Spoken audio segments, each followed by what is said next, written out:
how to turn on who viewed your TikTok profile. So if you want to see who viewed your TikTok profile, then this video is going to walk you through how you can easily turn this on. And once it is turned on, you will be able to see your TikTok profile visitor for the past 30 days. So if at the end of this you find this offer informative, please don't forget to like and then subscribe. Now to turn on who viewed your TikTok profile, go ahead and open the TikTok app on your phone. This could be on Android and it could be on iPhone. While on the TikTok page, click on the profile icon at the bottom right. Then on the profile page, locate these two icons. This is the profile view icon just beside your TikTok profile name before you get to the menu icon at the top right. Then go ahead and click on it.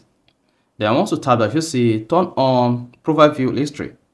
To turn this on, just come here and turn this on. Mark you. Other people can see that you view their profile in the past 30 days.